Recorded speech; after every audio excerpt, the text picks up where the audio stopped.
Actually very good, because you always have to ask yourself what works best, and if you know what works best, patients are going to be happy, patient outcomes are going to be good, you're going to implement interventions that work, you're going to minimize wastage of resources, and people, the workforce is actually going to be very productive.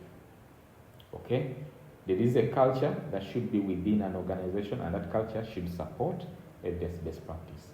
Also, what is that culture? That culture is that the workers should always be inquisitive. They should have a culture of inquiry, always asking questions, not the things of, we have always been doing it like this, like that. No, that doesn't work. The next thing is the organization itself. We can term this as organizational support or organizational culture or organizational factors. If the top leaders within that organization do not support the use of evidence, then the other people will not follow. Because if you have people up supporting, then you have the culture trickling down. Some people say, I don't have time to read. People don't go for further education. People don't want to be mentored. Sometimes you don't have access to resources. There is no subscription to any journals. They have a hospital that does not have a library, and all these things. As an organization, you need to have all these things to make sure that there is evidence-based practice. So if you lack top management support, then you have a problem with the culture.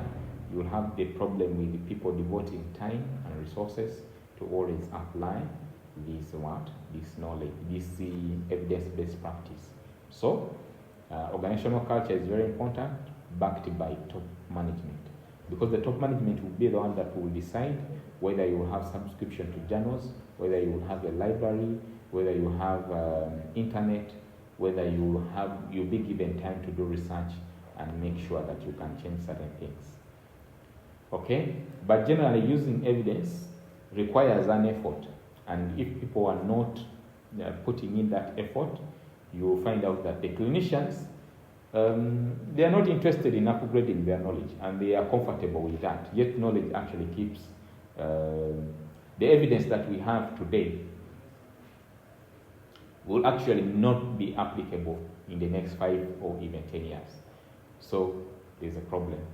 The other thing is that the knowledge that you acquire now, after 5 years, some of that information will actually be outdated.